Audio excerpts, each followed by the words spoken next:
नमस्कार दोस्तों, आप सभी का स्वागत है इसके इवन में। तो आज हम बात करेंगे आपके 25 क्वेश्चंस जो कि आपके एग्जाम में पूछे हुए हैं। ठीक है, इनको हमें डिस्कस आज करना है। जैसा कि 4 क्वेश्चन जो हमने पहले डिस्कस कर लिया था, आज जो शुरुआत होने वाला है वो आपके कहाँ से होने वाला है, 5वें क्वेश्चन से शुरू होने वाला है। तो चलिए फटाफट देखते हैं। और पहला प्रश्न आपके सामने दिया गया है कि निम्नलिखित में से थ व्यंजन जो है क्या है। इस थ व्यंजन को आपको बताना है कि थ व्यंजन क्या है। तो दिया गया है ऑप्शन आपका, पहला ऑप्शन है कि अघोष अल्प प्राण, दूसरा है अघोष महाप्राण, तीसरा है घोष अल्प प्राण या घोष महाप्राण। तो हमने आपको जो है अघोष और सघोष के बारे में बहुत अच्छे तरीके से बता दिया था। तो अघोष और सघोष के बारे में बताते हैं। तो थ जो है ये 2 नंबर पे आता है। अगर वर्ग में किया जाए तो वर्ग के अनुसार त के बाद से क्या आता है, थ आता है। और थ कितने नंबर पे आता है, 2 नंबर पे आता है। 2 नंबर पे आता है तो यहाँ से निकल गया कि सर 2 नंबर पे कौन आता है। तो अघोष की अगर बात करते हैं तो अघोष में पहला और दूसरा होता है। क्या होता है, पहला दूसरा, यानी अघोष वाला तो होगा, लेकिन घोष ये नहीं हो सकता, ये भी नहीं हो सकता। अघोष वाले में होंगे तो अघोष वाले में मात्र ए ऑप्शन और बी ऑप्शन आपका बचा हुआ है। थ बात करें तो अघोष तो होता ही है। अल्प प्राण, अल्प प्राण क्या होता है, तो हमने बताया था कि अल्प प्राण 1, 3 और 5 होता है। 1, 3 और क्या होता है, 5। लेकिन 1, 3, 5 में तो 2 शामिल नहीं है, इसका मतलब कि अल्प प्राण नहीं होगा, यानी कि ऑप्शन नंबर बी हमारा राइट आंसर होगा, महाप्राण होगा। अघोष होगा, अघोष के साथ साथ क्या होगा, महाप्राण होगा, क्योंकि अल्प प्राण में 1, 3, 5 होता है और महाप्राण में 2 और 4 होता है। तो दोनों में क्या हो रहा है, कॉमन मिल रहा है। तो इसलिए जो ऑप्शन होगा आपका वो कौन सा होगा sir, option number b is the right answer. इसका ऑप्शन जो बी होगा वही आपका सही होगा। देख लीजिए, इसके भी व्याख्या नीचे दिया गया है आपका कि जो अघोष होता है वो आपका पहला दूसरा होता है और तीनों सौ होते हैं। इसमें याद रखने वाली बात यह है कि सर इसमें ह जो होता है वो नहीं होता है। बाकी अघोष अगर जान गए तो क्लियर है कि अघोष के उल्टा क्या होता है, सघोष होता है। यानी कि इसका जो बच गए जितने भी स्वर हो गए, सभी स्वर हो गए और सभी क्या हो गए, और जो बचे खुचे व्यंजन है वो सभी किस में आ जाएंगे, आपके सघोष में आ जाएंगे। किस में आ जाएंगे, सघोष में आ जाएंगे। वैसे भी स का मतलब सभी स्वर, अघोष का मतलब गुंज या नाद कंपन होता है। तो सभी स्वर जो आते हैं सघोष वाले में आते हैं। उसके बाद नीचे व्याख्या दिया गया है महाप्राण। तो महाप्राण क्या होता है, तो दूसरा और चौथा होता है और तीनों स और ह होते हैं। आप महाप्राण जान गए तो आप अल्प प्राण ऐसे ही समझेंगे। तो इसमें आपको केवल अघोष वाला याद करना है और अल्प प्राण वाला याद करना है बस। उसके बाद से तो आप महाप्राण और सभी स्वर को पता ही कर लेंगे, अघोष को भी पता कर लेंगे, सघोष को भी पता कर लेंगे। ठीक है, चलिए तो बात करते हैं अब अगले प्रश्न की। तो अगला प्रश्न है ये आपका, बहुत अच्छा प्रश्न है ये, काफ़ी कंफ्यूज करता है लोगों को। ठीक है ना, ध्यान ध्यान दीजिएगा थोड़ा यहाँ पे कि ज्ञ वर्ण किन वर्णों से मिलकर बना हुआ है। यानी कि ये ज्ञ जो है ये किससे मिलकर बना हुआ है, ये ज्ञ। तो क्या आधा ज और य से मिलकर बना हुआ है, ज आधा न से बना हुआ है, आधा ज या य से बना हुआ है, आधा ज और अंग से बना हुआ है। तो देखिए ये जो ज्ञ होता है, ज्ञ को बात करें तो ये संयुक्त अक्षर होते हैं। क्या होते हैं, संयुक्त अक्षर होते हैं। और संयुक्त अक्षर अगर आपसे पूछा जाए कि बताइए भाई संयुक्त अक्षर कितने हैं, तो आप क्या बताएंगे, तो सर कहेंगे संयुक्त अक्षर जो होते हैं वो 4 होते हैं। कौन कौन से होते हैं सर, ज्ञ होता है। तो ये जो ज्ञ जो बना होता है ना, इसको हमने तो बताया ठीक से, लेकिन ज्ञ जो बना होता है वो आधा ज, आधा ज यो बोलेंगे ना, तो ज्यों बोलेंगे तो यो आएगा लास्ट में, क्या आएगा, यो। यानी आधा ज और यो से मिलकर बना हुआ है। यानी एक आधा तो दूसरा पूरा, एक आधा तो दूसरा पूरा, एक अधूरा तो दूसरा पूरा। ऐसे करके ट्रिक बनाए थे हमने और इसको आपको अच्छे तरीके से एक्सप्लेन भी किया था और बताया भी था कि भाई कैसे आप संयुक्ताक्षर को याद रख सकते हैं। ठीक है, तो हमारा जो ऑप्शन कौन सा होगा सर, तो हमारा ऑप्शन होगा आधा ज और य। कौन सा है भाई, सी नंबर, यानी कि ऑप्शन सी जो होगा हमारा राइट आंसर होगा। अब देख लेते हैं सभी को कौन कौन से किससे मिलकर बना हुआ है। देखिए ज्ञ जो है संयुक्त अक्षर है, ये किससे मिलकर बना होता है, आधा ज और य।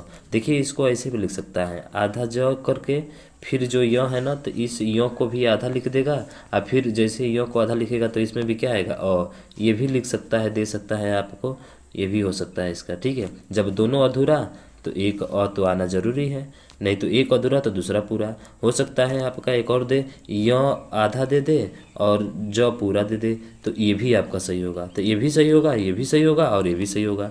तो एक चीज़ के आप 3 चीज़ें यहाँ पे जान गए। अगर इन तीनों चीज़ें आते हैं तो ये तीनों सही होंगे। ठीक है, तो इसका आपको विशेष ध्यान देना है। एग्जामिनर कैसे कैसे क्वेश्चन बना सकता है, इस पर आपको विशेष ध्यान होना चाहिए, तभी आप जो है एग्ज़ाम में अपने अच्छे मार्क्स ला सकते हैं। ठीक, चलिए बात करते हैं अगले प्रश्न पे। तो अगला प्रश्न है ये, देख लीजिए आप, सरा भी देख लीजिए। कछा है तो जैसे क बोलेंगे तो आधा क आ स प्लस क्या हो जाएगा, अ हो जाएगा। त्र बोलेंगे तो आधा त आधा र प्लस अ हो जाएगा। सर बोलेंगे तो देखिए इस सर को काफ़ी कंफ्यूज होते हैं, सर ये सर किसे बना हुआ। अरे भैया देखिए यहाँ पे गोला पार रहे हैं ना, तो ऐसे 100 हो जाएगा। हमेशा इसमें क्या आता है, आधा होता है और ये र आता है। ठीक, तो एक अधूरा तो दूसरा पूरा।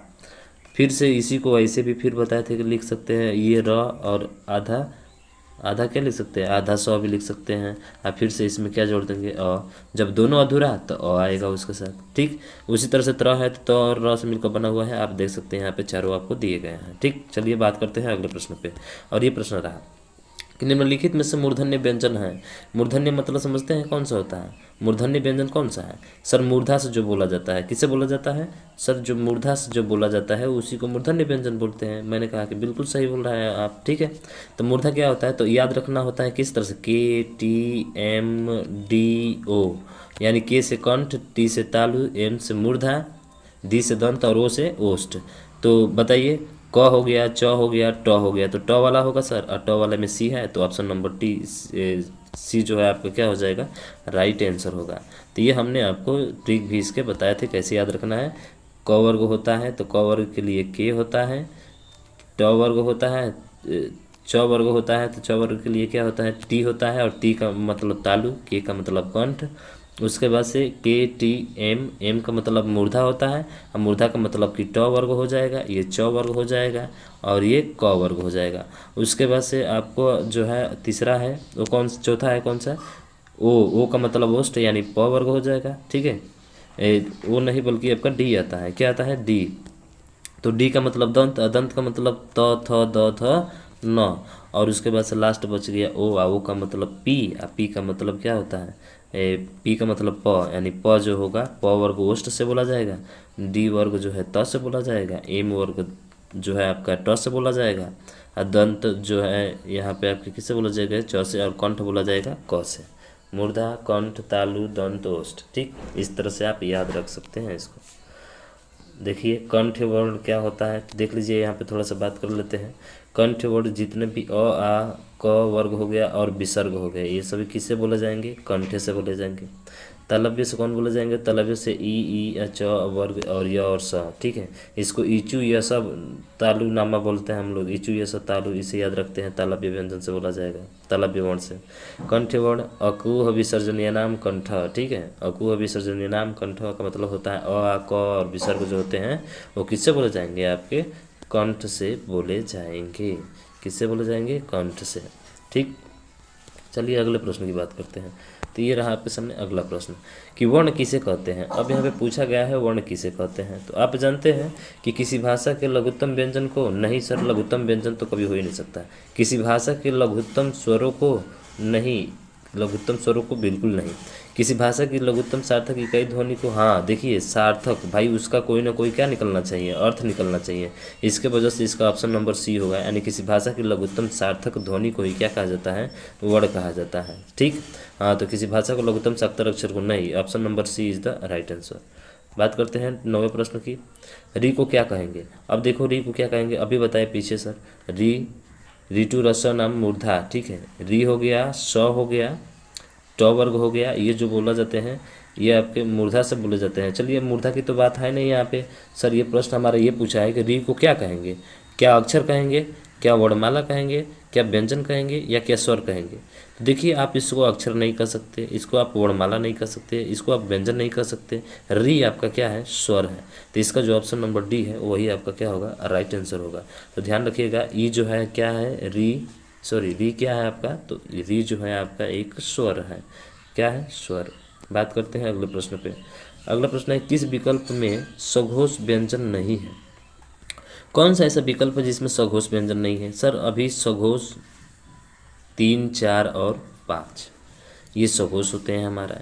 उसके बाद से आपके जो है 3, 4, 5, तो 3, 4, 5 में देख लीजिए क्योंकि ये वर्ग वाला ही दिया गया है हमारा। ठीक है, तो जैसे देखेंगे क पहले पे आता है, ये तो हो ही नहीं सकता। त थ द ध, यानी ध तीसरे पे आता है और न चौथे पे आता है, तो ध और न बिल्कुल यही होगा। ज देखेंगे तो च छ ज तीसरे पे आएगा और झ ये भी आएगा, ठीक है, ये भी आएगा, ये भी हो सकता है आपका, ठीक।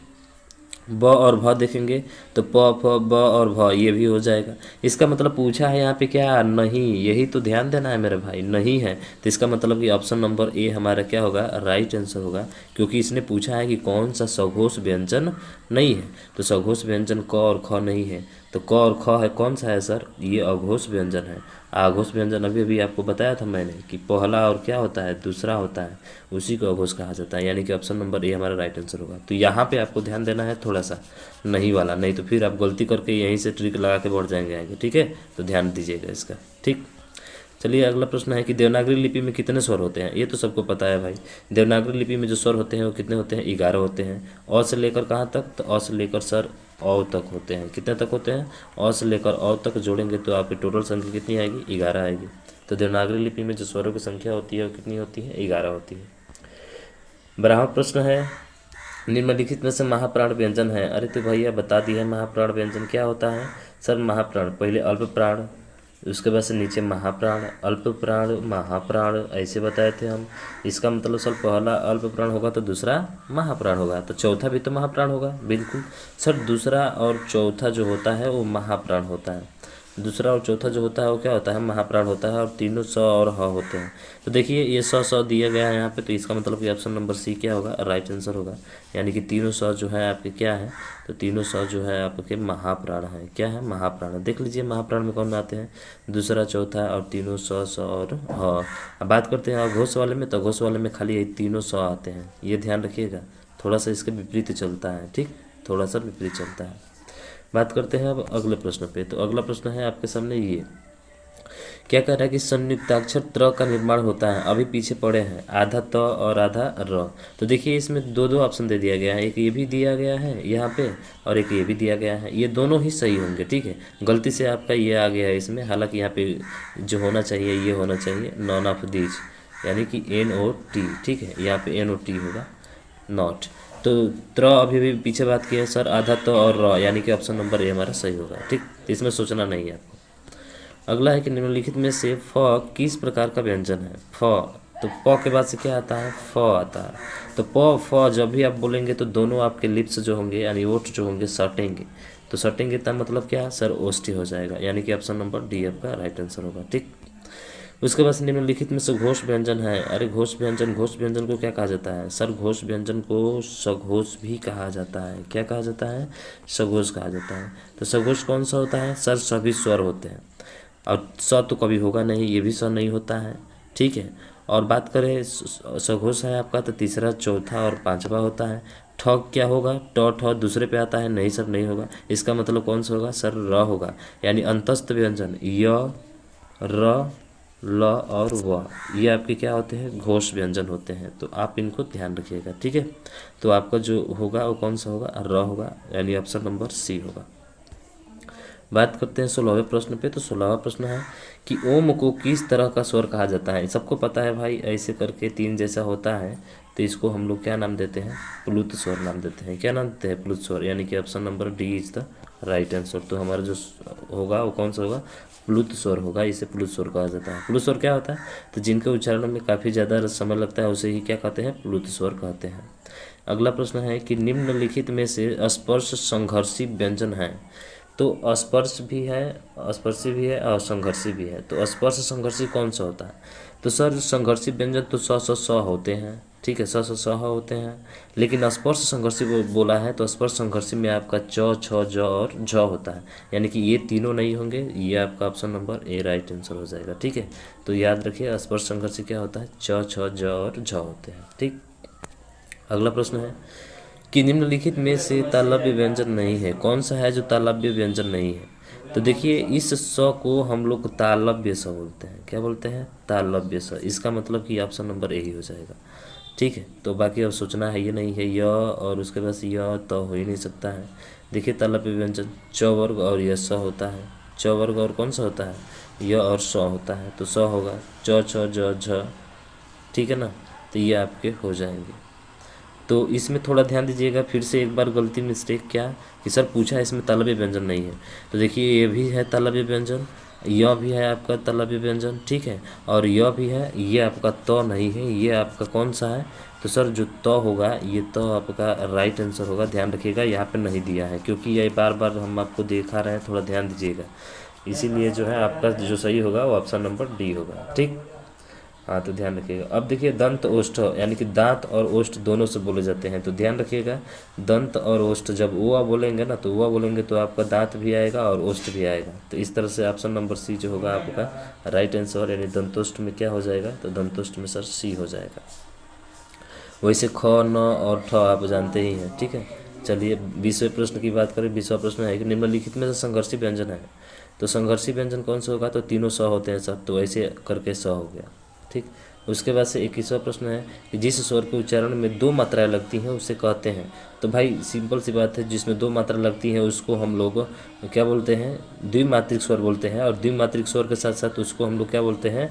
लघु। लघु माने एक मात्रा का जिसमें समय लगता है। दीर्घ मतलब जो 2 मात्रा का समय लगता है, या गुरु मतलब जो 2 मात्रा का समय लगता है। इसका मतलब कि ये आपका होगा मूल स्वर नहीं होगा, संयुक्त स्वर नहीं होगा, ठीक है, लघु स्वर ही नहीं हो सकता है। तो जो होगा वो कौन सा होगा? गुरु स्वर होगा, ठीक है। हाँ तो ध्यान रखिएगा, गुरु का मतलब होता है बड़ा, लघु का उल्टा होता है, ठीक है।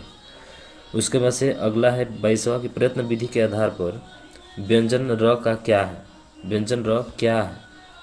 तो व्यंजन र जो है क्या आपका स्पर्श व्यंजन है, क्या उच्छिप्त व्यंजन है, पार्श्विक व्यंजन है, लुंठित व्यंजन है? तो ध्यान रखिएगा, आपको चीज़ें हमने बताया था। पार्श्विक स्पर्श व्यंजन जो होता है वो आपकी क से लेकर जो है प वर्ग तक होते हैं, स्पर्श व्यंजन होते हैं, ठीक।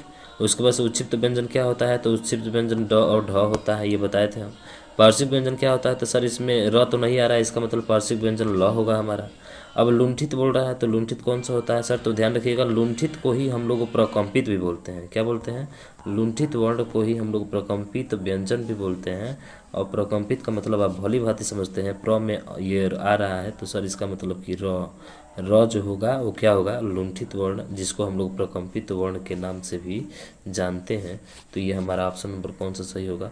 तो option number is the D, यानी कि ऑप्शन नंबर डी आपका राइट आंसर होगा, ठीक है। तो बात करते हैं आप अगले प्रश्न पे, चलिए फटाफट देखते हैं भाई। निम्नलिखित में से व्यंजन का कौन सा युग्म जो है आपका सही नहीं है? तो ध्यान रखिए सही नहीं पूछा है।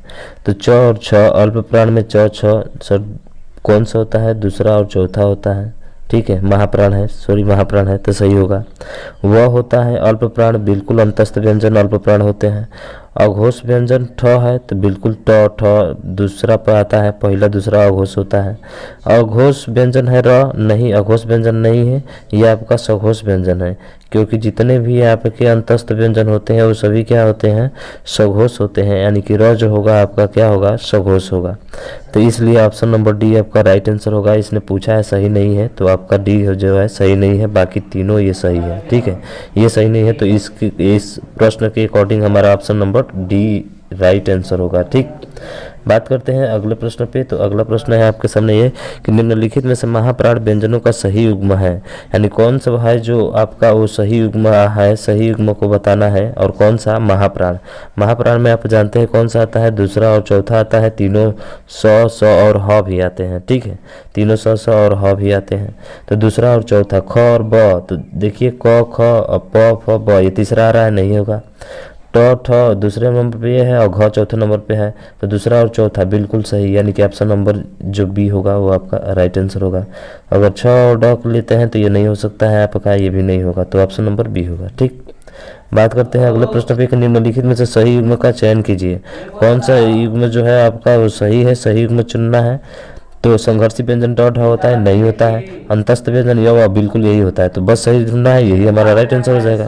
बाकी स्पर्श व्यंजन और उच्छिप्त व्यंजन ये दोनों अलग अलग होते हैं, ठीक है। स्पर्श व्यंजन जो होता है क से लेकर म तक, उच्छिप्त व्यंजन जो होता है वो ड और ढ होता है, और संघर्षी व्यंजन जो होता है स और स होता है। तो ये सब आपको बता चुके हैं, ठीक है। अगला प्रश्न है कि निम्नलिखित में से अल्प प्राण व्यंजनों का सही युग्म है, तो बताना है कि अल्प प्राण व्यंजनों का सही युग्म कौन सा है।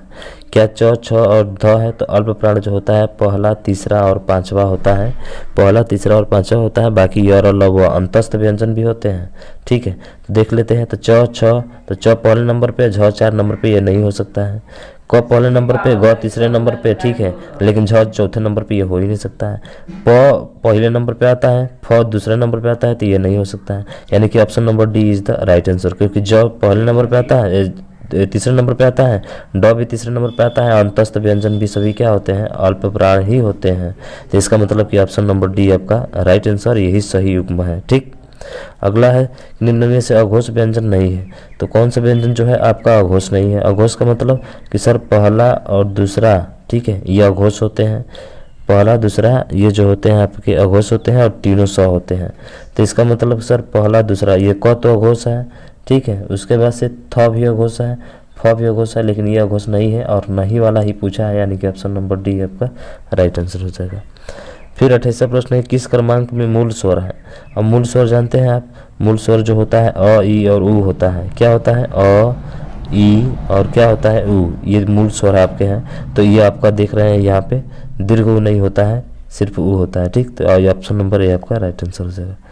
फिर बात करते हैं अगले प्रश्न पे। तो अगला प्रश्न है कि संयुक्त व्यंजन किस विकल्प में है? तो इसमें पूछा है संयुक्त व्यंजन। तो देखिए ठ तो हो ही नहीं सकता, क नहीं हो सकता, च, ये तो तरह से पीछे आप देखे हुए हैं, ठीक है ना, पीछे आपको पता था संयुक्त कौन सा है। तीसरा प्रश्न है कि किस विकल्प में अघोष व्यंजन नहीं है? अघोष व्यंजन, फिर वही पूछा है, अघोष व्यंजन नहीं है, यानी कि पहला दूसरा, ठीक है, पहला दूसरा नहीं होना चाहिए और तीनों स भी नहीं होना चाहिए। तो पहला और दूसरा ये नहीं होगा, ठीक है। यह अंतस्थ व्यंजन नहीं, यही होगा आपका, यह जो होगा आपका राइट आंसर होगा, क्योंकि यह जो होता है अंतस्थ व्यंजन वो अघोष नहीं, वो क्या होता है, सघोष होता है। क्या होता है? सघोष। तो यानी बी जो होगा आपका राइट आंसर इसमें हो जाएगा, ठीक है, इसका बी। बात करते हैं अगला प्रश्न है, लास्ट है आपका कि रू का वर्ण विच्छेद किस विकल्प में है? यानी कि ये रू का वर्ण विच्छेद। तो देखिए र में जो है आधा र है, ये जो है छोटा ऊ का मात्रा है, तो छोटा ऊ का मात्रा होगा, बड़ा ऊ का मात्रा नहीं होगा, क्योंकि र में बड़ा ऊ का मात्रा होता है तो इस तरह से गोला पर के आता है। तो इसका मतलब है सर ये नहीं हो सकता, ये नहीं हो सकता आपका, ये भी नहीं होगा, यानी कि आपका जो होगा वो कौन सा होगा? Option number b is the right answer, यानी यही आपका सही होगा। मुझे आशा है कि चीज़ें आपको अच्छे तरीके से समझ में आई होगी। समझ में आई होगी तो इस वीडियो को ज़्यादा से ज़्यादा शेयर और लाइक कीजिएगा। बस आज के लिए इतना ही।